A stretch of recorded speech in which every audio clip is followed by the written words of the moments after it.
Welcome to our platform.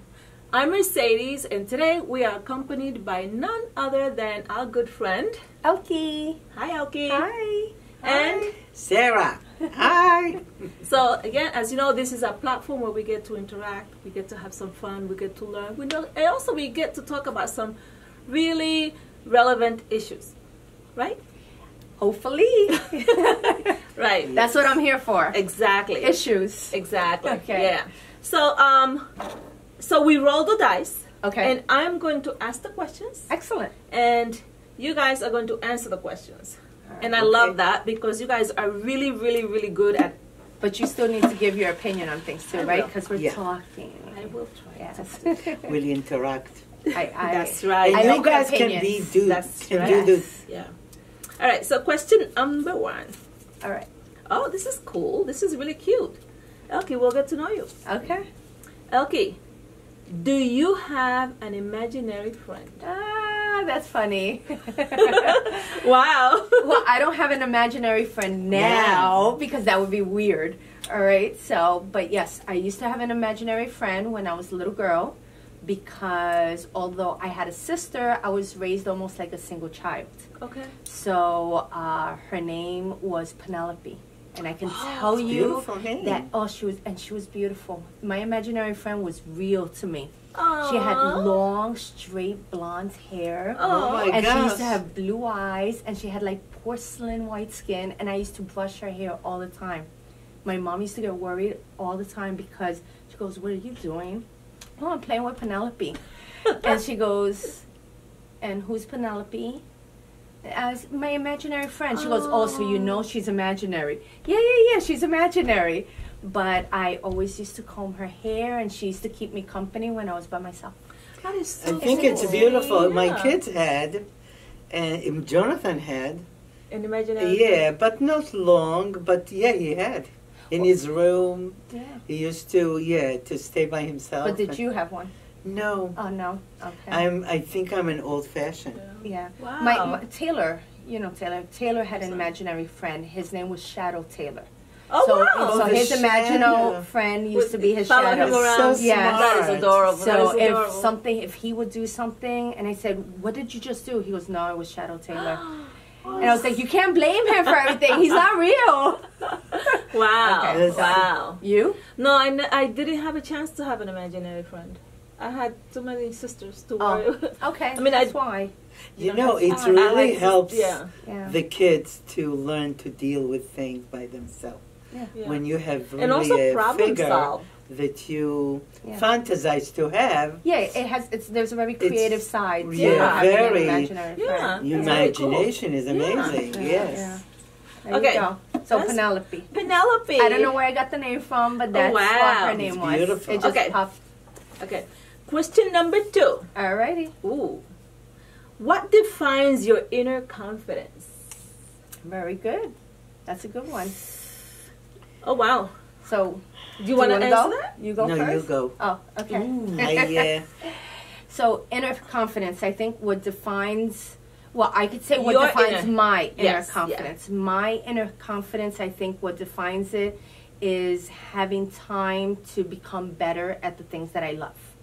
So I love to read, I love to paint, and overall I love to write. And I know, so, Miss Pretty Platform Lady. So I think that the more I do those things and the better I become at them, gives me more confidence. Yes. You know, Yes. as opposed to not feeling like I'm Because good you're at anything. enriching your mind. Yes. Yes. Also, I guess reading a lot, learning about certain things, A and I'm lot. not a big history buff. I'm not a scientific kind of a person or anything, but because my husband is, it kind of rubs off a little bit, and I've realized that learning about all of those little things have made me feel better yes. about myself. Yes. Because Good. I'm like, oh, okay, wait a minute, I'm capable of knowing Doing more and Yes. doing more. Yeah, yeah. And so becoming better at things Makes- helps me feel more valuable, more confident, Right. you know, more Yeah. open. Yeah. So Yeah. I agree. That's Yeah. what What about you? defines. Yeah. I feel the same. In my profession also as a nurse, I used to go to courses to Okay. explore, to the other side of the criminal side of the nursing, like medical. If you see something that somebody hurt and you need medical, so what do you look at the aspect of it and the, you know, and the cause and the result, and it's very. And I went to courses in the after, and it's really taught me to really think abstract. Okay, good. Not to think to the point. So that empowered you. It's empowered me, and now you use it in everything. Yes, yes. Very nice. And, Yeah. And I think that's important. You know, the confidence helps empower you, and I think that's a big deal for It's women. Yeah. You know, and I think as long as women start to feel more confident and more valuable, they become more empowered to whatever it is that. And I think that's important today. Yes. For me, I think, to me, being able to stay relevant in time, being able to learn, staying afloat with what's going on, that gives me confidence, because then I know that I know where I stand and I can have conversations. To me, it's all about the conversations and how you portray yourself and how you allow people to portray you. I think that one of the things that is happening today, and this is a perfect segue into what is happening today with women and their confidence and all of the things that are going on, where there's so many sexual assaults and people that are being abused and people that are...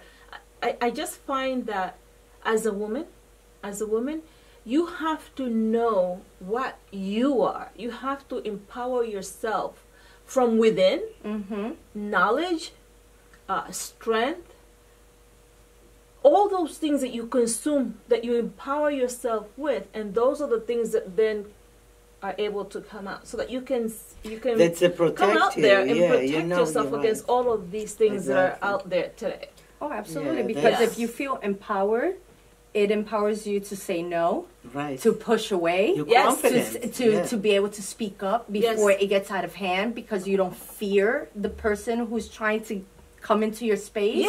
And so all of that value, that empowerment, that education, that you know, helps you put a stop to something before it gets too far. And you know what? It may not stop the other person for trying.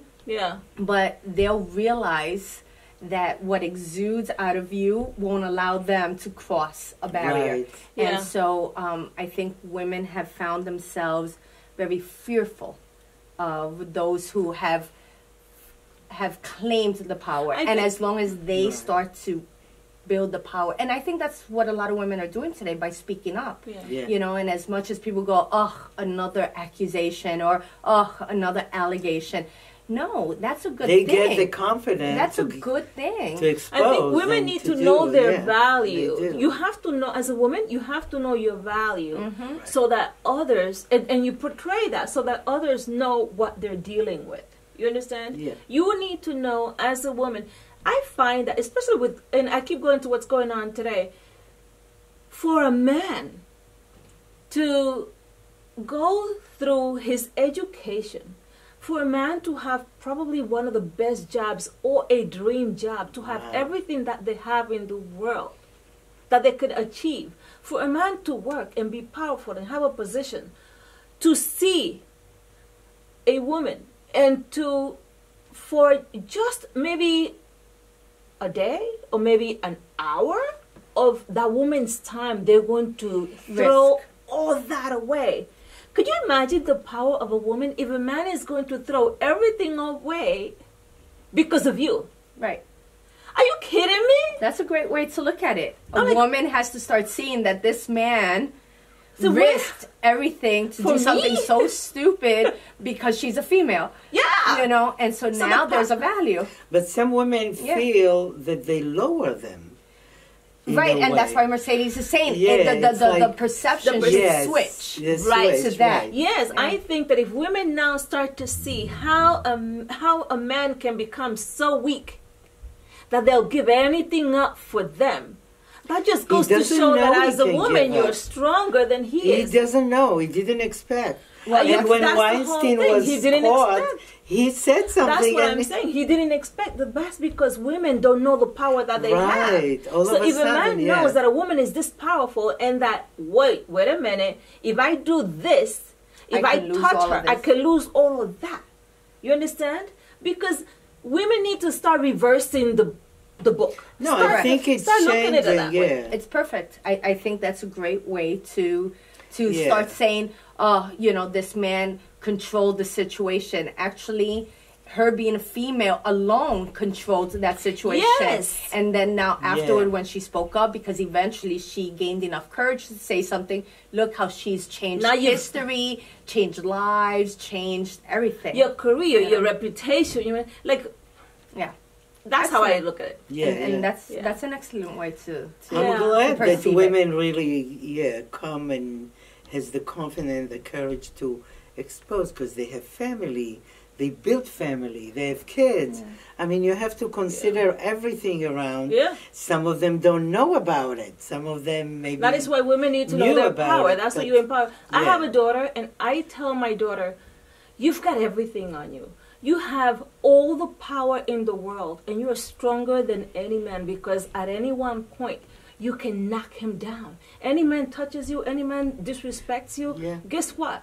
You have power over that person, over that man, whoever it is. For you, and my daughter, thank God, she walks around with pride, and she fears nobody. She fears nobody. Nobody. Excellent. And that's great. And I think that's what moments like this, I think women who speak up, women who, like yourself, are changing the perception of their role and their value, helps the next generation, like your daughter, to stop allowing things. I mean, you think about all the women who are speaking up now, and they're from a generation when men thought that they could do whatever they want. Now you're showing all of the new generation, wait a minute, this is what's going to happen. They start to value theirs, and I think it starts to switch the roles. You know, with the upcoming, generations. But what do you females. think and I think that? And I think the men as well. Men, the new generation of men start to say, no.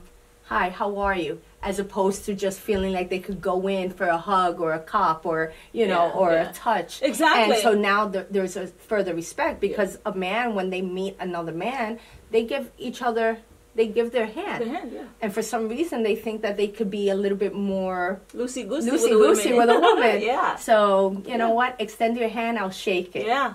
You know, other than that, you're going to have I to know how to earn shake a hand anything like a else. man. Yes. I have a good grip. Yeah. Do you think these guys that are being accused are going to have to be reporting because they're now like sexual Only if it was offenders? Only if it was toward a child, but I don't know if they have to. A sex offender is only towards a child? No. I'm saying I don't know about the whole reporting. Could you imagine if all these guys that are now like in the news, if they have to now report as sex offenders?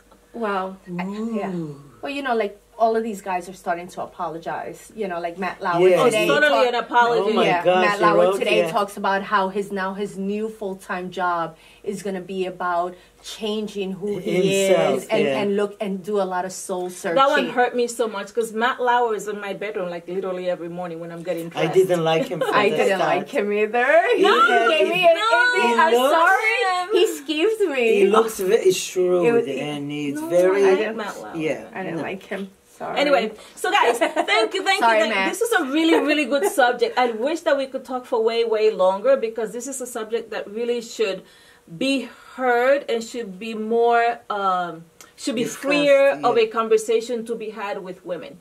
Absolutely. Women should definitely be communicating and having these conversations and amongst each other. Yes, to support, uplift, and really be there for each other, because the only way we're going to know how we feel and how strong we are is if other women take and hold hands and also have that communication. Absolutely. Yeah. Alrighty. So thank you, Miss. You're welcome. I hope that you enjoyed. Yeah, you're gonna definitely come back. Absolutely. Oh, you will. Okay. Yes. But it's got to be like really deep conversations. Deep conversations. And then we could talk about other things like we do funny things. Of course, yeah.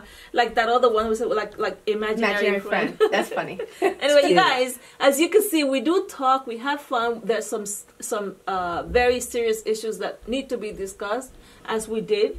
And we just really want to bring certain things up to the surface so that we could really empower women, young ladies, empower ourselves. Know your power. In any event, Thank you for watching. I hope that you share, that you like, and that you email us. Until the next time. Thank you. Good night. Bye. Bye.